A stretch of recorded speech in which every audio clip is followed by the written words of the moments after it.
Today on an all-new Dr. Phil, he believes his girlfriend's stuck in Berlin. We sent our producer to the address Louise claims to have lived. Have you ever seen this woman before? The address she gave you is phony. Nobody lives there. Is she real This was a nude photo she sent to you. or a scam? She's saying, they're holding me in Germany. She actually got to the airport and they stopped her. That's what she said, yes. You've overstayed your business visa. Wouldn't they then want her to leave? We got in touch with the German consulate, and the German consulate said, today's going to be a changing day in your life. You've never had anybody working harder to bring you to the threshold of change than right now.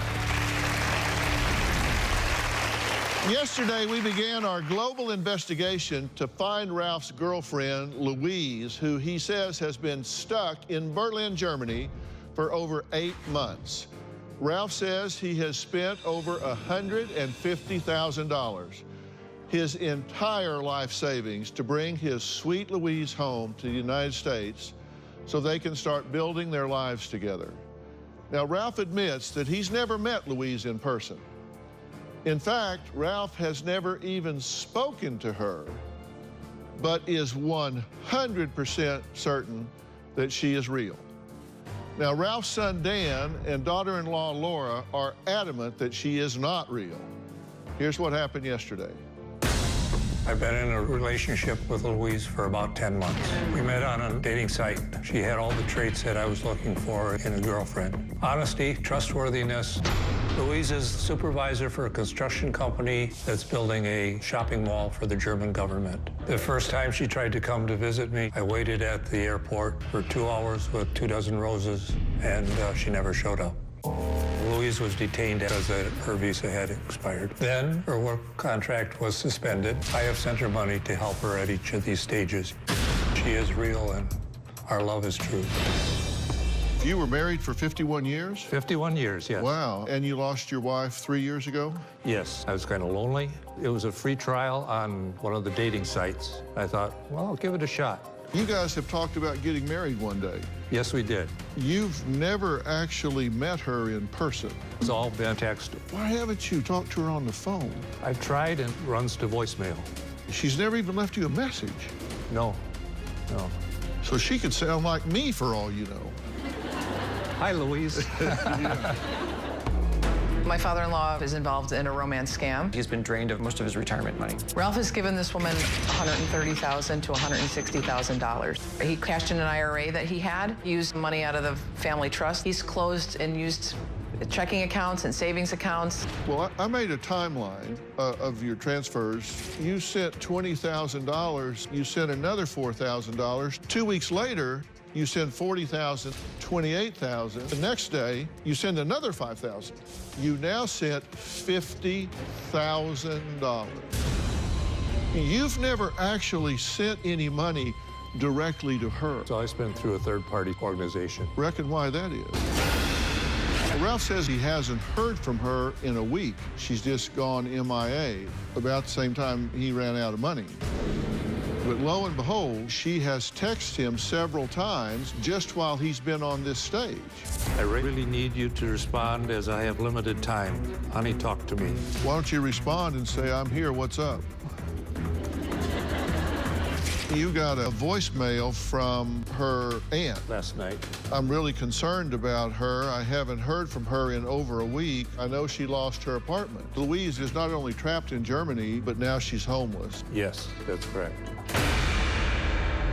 As part of our global investigation, we sent our field producer and reporter, Jason Conway, to visit the address in Berlin where Louise claims to have lived before being evicted last week. Now, this is the same apartment building Ralph's letter bounced back from. This is what Jason discovered. Hi, Dr. Phil. I'm here in Berlin to investigate Louise and an address she gave Ralph that he could use to send her handwritten letters.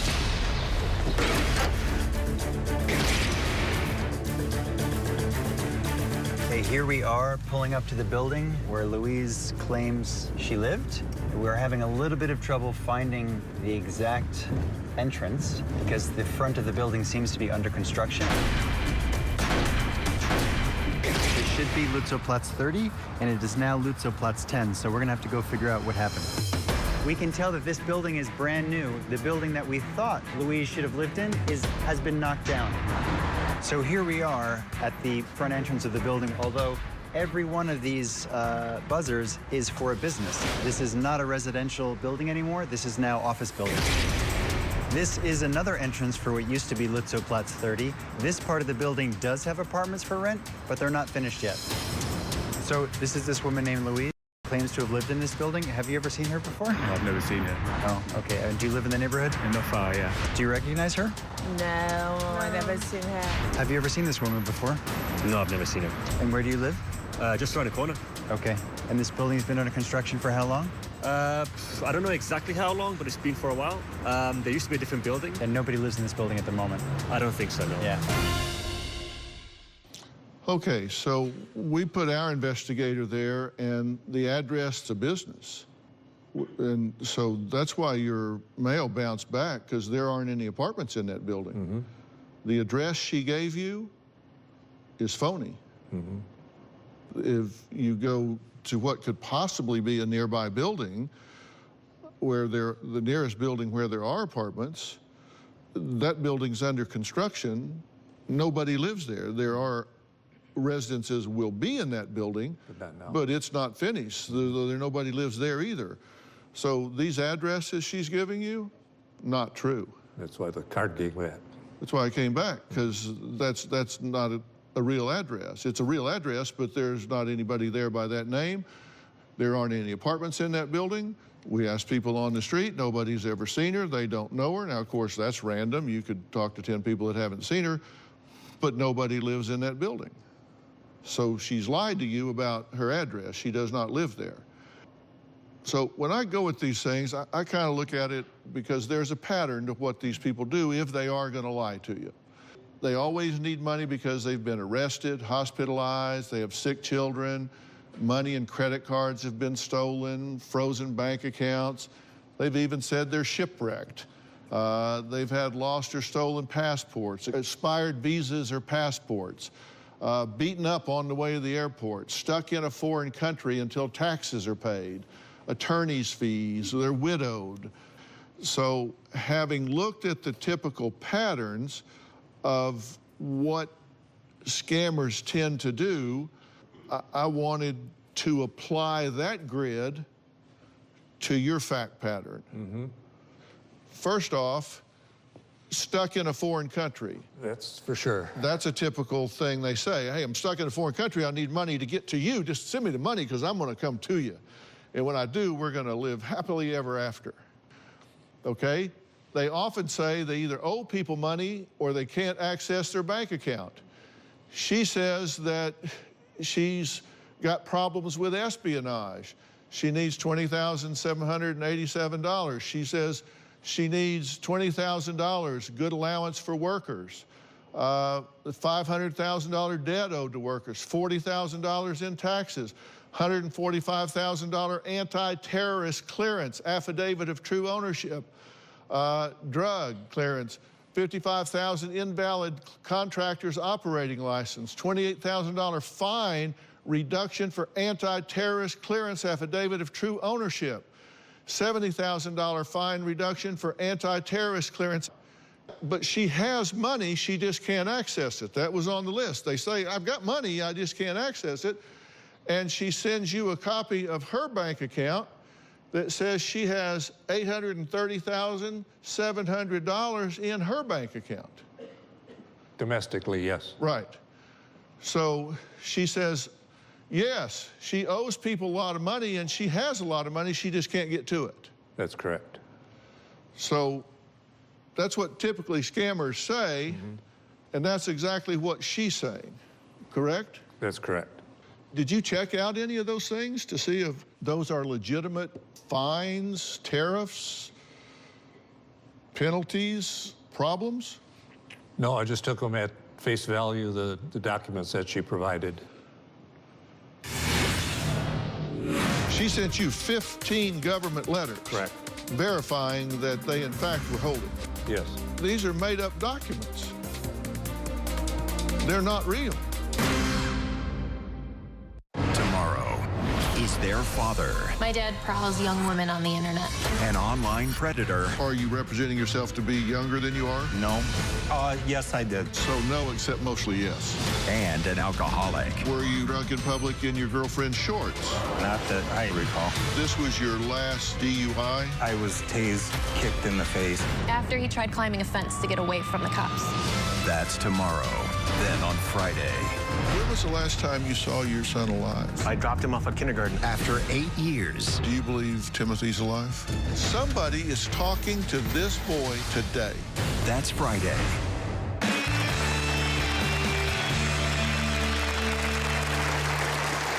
You know, we take very seriously when we get a request like you guys have sent in, and we know that you really do want answers here. She's saying, they're holding me in Germany because I don't have a valid copy of my contractor's operating license. Yeah, that was part of 3 different things, I think, for 3 different documents that you didn't have. This was one of them. Let's take a look at these letters that they're sending her, because she's shown you these letters. You didn't just take this at face value. She sent you 15 government letters. Correct. Verifying that they, in fact, were holding her. Yes. Okay. And here, German government, Ministry of Works and Housing, Urban Development, Contract Monitoring Inspection Unit, official payment receipt, 55,000 United States dollars only, contractor operating license. This is one of the things that she needed, right? Okay. Well, the problem is, this is an incorrect flag, and it's not the flag that's used in official letterheads. So that's the wrong flag. And the address of the addressee is missing. It just says Louise and her name. There's no address. The payment should be in euros, not in dollars. The government doesn't operate in US dollars, they operate in euros. And to be sure, we got in touch with the German consulate and went over all of this. And the German consulate said, no. Okay.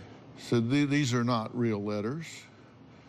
In fact, the German consulate said there would not be a stamp here, there would be a round raised seal here.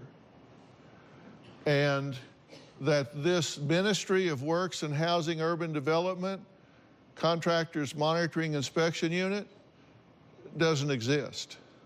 There is no such unit. These are made-up documents. They're not real.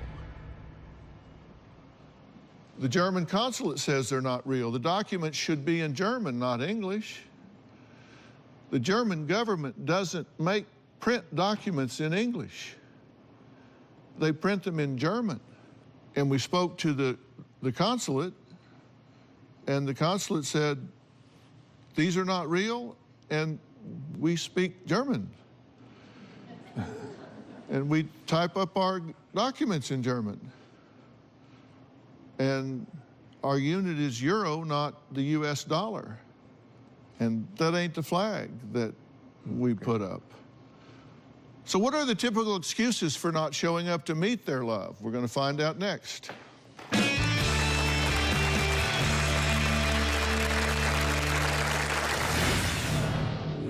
She actually got to the airport and they stopped her. That's what she said, yes. You've overstayed your business visa. Wouldn't they then want her to leave?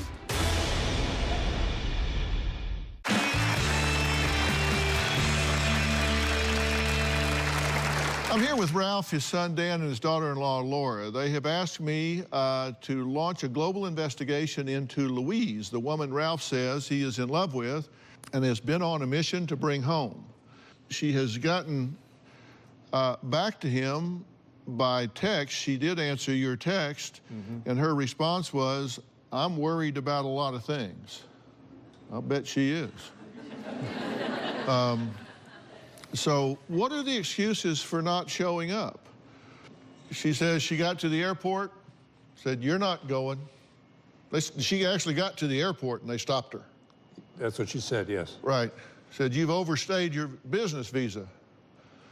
Well, wouldn't they then want her to leave? But instead they make her stay. Usually when you've overstayed, they say, "Get out." But instead they said, "No, you can't leave because you have unpaid fines." Because we looked at those down here on letters from departments that don't exist, and said she had to be hospitalized for a panic attack. The picture I got of her having an IV was sent after the fact, so I didn't know that she was ever hospitalized. Yeah. Grammar and spelling mistakes. "Please try to get me the $2,500 to pay rent. All my stuff will be thrown out. Honey, you know I don't keep no friend. You are my only one." She's building a government mall and can't spell. We also spoke to the government consulate about these government malls. There are no government malls. The government doesn't own any malls. Just to be doubly sure, we checked to find any mall that was being built in Germany during the time that she says she's working on building a mall. Okay. And we found this mall that's being built. And we went there and found the general contractor and spoke to the general contractor. And he has never heard of this woman on any of her names. Now, we looked at her personal bio and we started looking to see if she was being consistent.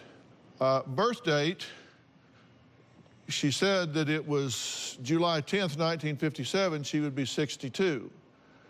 We found her on a Russian dating profile. She said it was March 18th, 1954, which would make her 64. Names that she listed are Dorothy and Louise. She says she's from Pennsylvania, Alabama, and the Isle of Wight. So, and it is the picture. So it's the same person. She just uses different names at different times. These people tend to get romantic and too serious too soon. They send intimate pictures. "You were in my thoughts. Your kiss was long and hard and deep. Thank you for loving me. Thanks for being you. I love you with everything I am. Nothing will stop me from loving you. And you're the king, I'm the queen." Signed, Mrs. Ralph, and she puts your last name, "Dear hubby," and talks about marriage. And this is one of the initial emails that you got from her.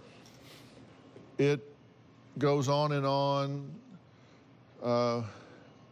She's grew up in America, but when she says etc., she says E period C period T period.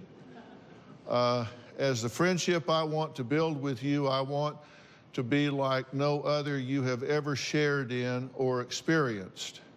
So, you know, we took a look at what she sent you, and we found this identical email verbatim. This is from Pigbusters. They track romance scammers. They pull down all the messages that they send to people to try to scam them out of money, and they list them there. And sure enough, one of the first emails you got from Louise is listed on this website verbatim.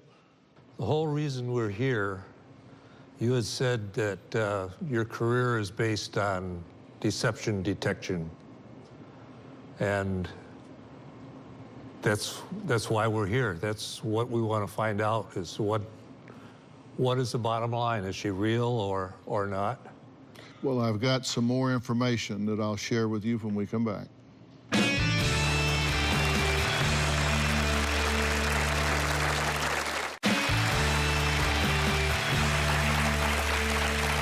Joining us via Polycom are Ralph's two lovely daughters, Christy and Rebecca. Now, they've been listening the entire time, so they're up to speed, and they, too, say they are concerned that their father is being scammed by this Louise character. We're glad that you're able to research it like no one else can. We don't have the resources to get into all that and send someone to Germany, but we've been very concerned, and we want what's best for our dad, and that includes getting the answers so he can move on with his life.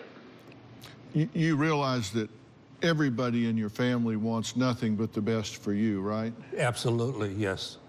And I have something in my binder that I want to show you that I can't show anyone else because of the nature of the picture, because this was an intimate picture that was shared with you, and you recognize this picture on this side, right? Yes. And this was a picture that she sent to you that was meant to be private, and it was a nude photo, right? Yes. Really a nude photo. And yes.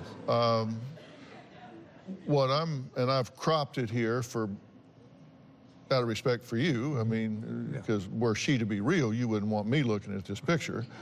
So I've cropped it there. But this is a picture that's on the Russian dating site. And if you will look here,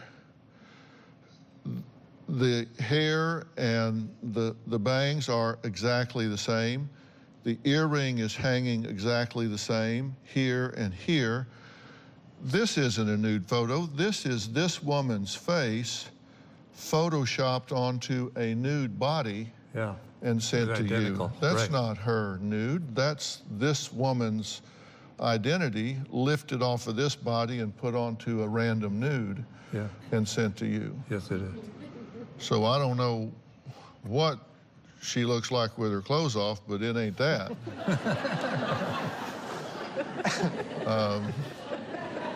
That's, you could stick my face on there. It wouldn't look any more like her than that does. And I can't show that to y'all for...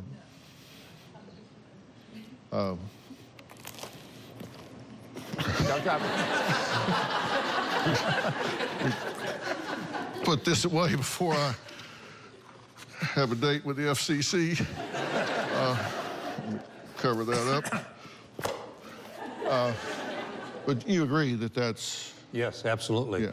Yes. I put up a scammer's checklist that was not made for you. It's a scammer's checklist, and you can look. I've used it over the years. And what we've seen is that when we put an investigator on the ground in Berlin, her address, there is an address there, but it's an office building. Yes. So she doesn't live there. Then she sent you 15 letters to prove up that the government was in fact imposing these levies, taxes, fines. So we investigated the letters and found out they're all mocked up. They just made up on a printer because they're not official government documents. Mm-hmm. So the letters aren't true. The address isn't true. The nude photo isn't true. So what is true? Well, I have someone that I'd like Ralph to meet. He knows exactly what Ralph is going through because he went through it himself. He's going to join us next.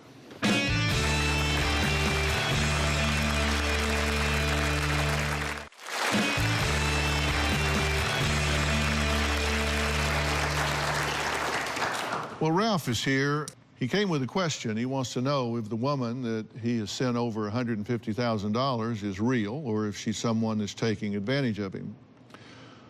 Well, last year, Dennis was sitting on this very stage in the same chair as Ralph. Dennis believed that his fiancée, Kimberly Escobar, and her young daughter were stranded and destitute in Amsterdam, and he asked me to help bring them home. Take a look. My fiancée, Kimberly Escobar, is a truly awesome woman. She's the woman of my dreams. Ever since we started talking about marriage, she started referring to me as her husband. I love hearing that she was calling me her husband already. But his fiancée and her daughter are stuck in Amsterdam, and he is yet to see them in person. Dennis spent over $200,000 on his mission to get her home. He says this is not a scam because he knows Kimberly is 100% real. There's been one person I've been able to count on. His name is Soshi. I wasn't able to do any banking in South Africa, so we figured out a way to get money to her. I feel like I owe Soshi the world. You've run into a hell of a lot of corruption. I get money sent over to her for one thing. She gets it taken care of. Immigration steps in and says your temporary passport has expired. Let's take a look at this passport. Date of expiration, it's not expired. The signature of bearer, it's signed by somebody named Frank. This has been a cluster since day one. You've sent her $49,000, $18,000, $23,000. You've spent $211,024. And she is now where? Staying in Amsterdam. I am FaceTiming that woman right now. She's not in Amsterdam. She's here. She's in this building. Hope she has my money. Is not Kimberly Escobar. Come on out. This is Dennis. This lady is a victim in this just as you are. Her identity has been stolen and used it to scam you. I don't know what to it was. say. Speechless. I'm not from Amsterdam. I'm actually from Texas. Kimberly Escobar never stayed at the Capitol Hydro Hotel. Soji, by the way, did not work at the hotel either. You want to try and give this person a phone call? Soshi, you didn't send Kim any money? I'm broke. I returned the money back to my wife. No, listen here, you sorry. You're not broke. Your scam's up, you sorry bastard. You scammed me out of $211,000. Do you understand that? I don't understand. Yeah, you understand, you sorry. You start looking over your back, because I'm going to come kill your sorry ass. You scamming bastard. Dennis was kind enough to come here today to help me help Ralph. So, Dennis, come on out.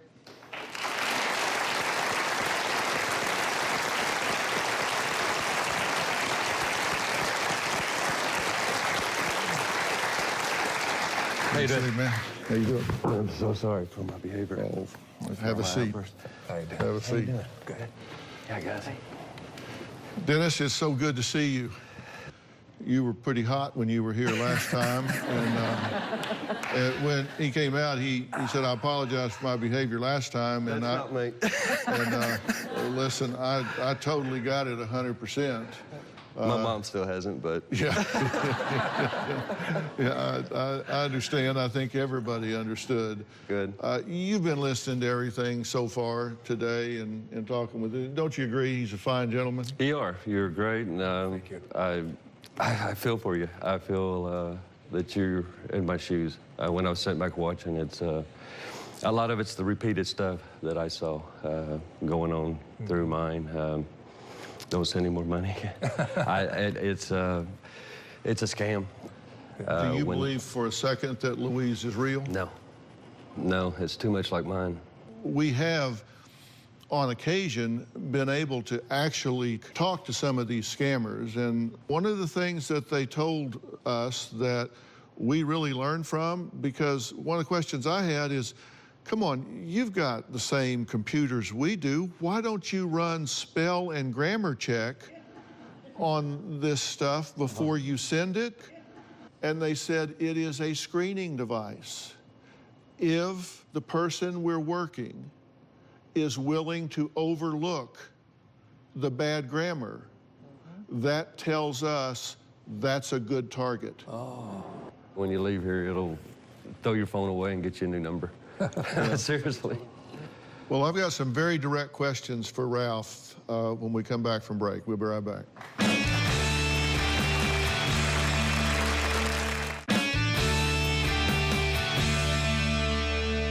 So, Ralph, let me ask you straight up, do you or do you not believe that you are being scammed? I'm convinced that I've been scammed, yes.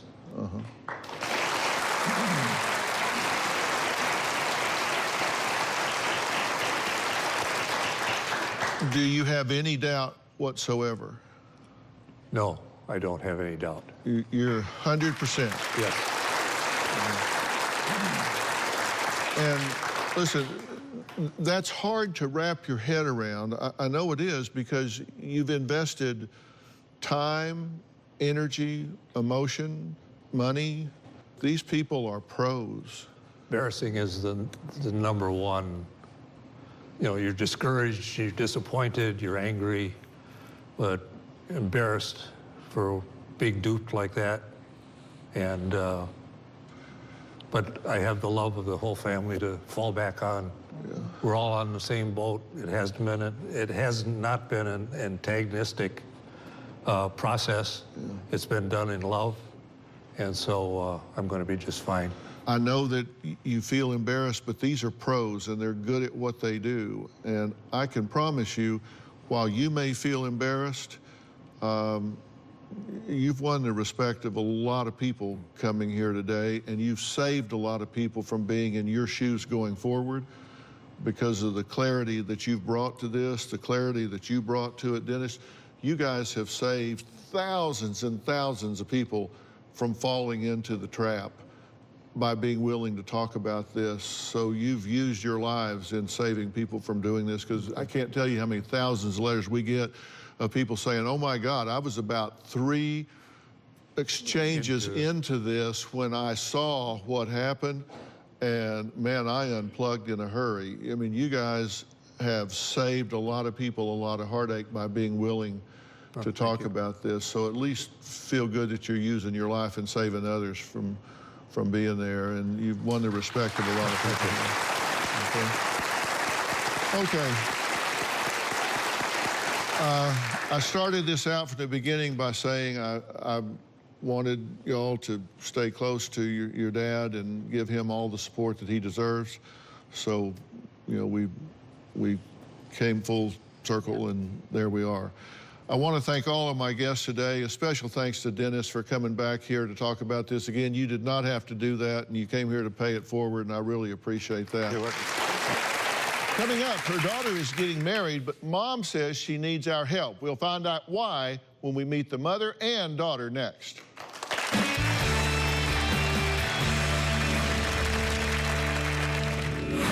Well, after today's taping with Ralph and his family, we continued our search for Louise, and we found her, or at least the woman in the pictures. She lives in Israel, speaks no English, and says she has no idea who Ralph is. As it turned out, she is also a victim in all this. Her photos were stolen from her social media without her knowledge. We want to make it very clear. She is not in any way a part of this scam, but a true victim of identity theft herself. So she's a victim, not a perpetrator. Well, as we approach the summer wedding season, the bride isn't the only family member who might be feeling some pre-wedding jitters. My next guest, Jeannie, says at 61 years old, she's not confident in how she looks and is dreading the professional photos at her daughter Marky's upcoming wedding. Take a look. Yes. Oh my God. I'm getting ready for Marky's wedding. My mom deserves to feel her best because it's not only a big day for Steve and I, but for my mom as well. This has been my dream. Being called mother of the bride makes me feel very special. How do you want my hair? However you want to do it. Okay, then I'm gonna wear the crown that you're wearing. No. I'm very close with my mom. I could talk to her about anything. But nowadays, she's lost confidence in herself. When I looked in the mirror, I thought, oh my gosh, you are turning into your mother. She's very critical about her appearance. Anytime we take a photo, she's always like, well, what? I don't like the way I look in that. I'm very concerned about my looks because pictures last forever. The changes I'm seeing in my skin are lines on my forehead. I refer to this as the number 11. I'd like to tighten the turkey neck. The last thing I want to worry about is how I look I want to look beautiful on that special day. Well, joining me are Jeannie and dermatologist and spokesperson for beauty brand number 7, Dr. Sonia Batra. And Jeannie's daughter, the bride-to-be, is here in the audience, so welcome. Hi. Glad to have you here. So, Jeannie, how excited are you about your daughter's pending wedding? Dr. Phil, I am so happy. Marky has found her prince, and he has found his bride. After raising 3 amazing daughters, my husband is finally getting a son. Yeah, there you go. You said you see yourself turning into your mom. So, I mean, what scares you about that? Well, actually, Dr. Phil, my mom looks pretty good for 87, and I consider myself a very young 61-year-old. Yeah. But I'd like to look as young as I feel. Right. And in the morning, when I get up and look in the mirror, I see all the lines on my forehead and my neck, the turkey neck. It shows your age. Yeah. So I'd like to get rid of my turkey neck. Well, your mom looks great. Doesn't I mean, she really does. She So, what do you think about your mom's wrinkles and neck worries? What do you think about it? I honestly think she looks great, but I know it does concern her, and she's done everything for me the past, years, and I want her to feel her best and look her best on my wedding day, because it's not only a day for Stephen and me, but it's a day for her and the rest of our family. So I want her to feel great and love all the photos. So, Dr. Batra, so many, let's say mature women, worry not only about the wrinkles on their faces, but also their necks. So why does the skin get so loose as we age? Well, this is a question I'm asked so often by my patients also, and the reality is most of us will experience some turkey neck or a sagging of the skin on the neck and under the chin. As we get older, our calcium levels lower, which reduces the production of skin ceramides. So skin becomes drier, thinner, and weaker.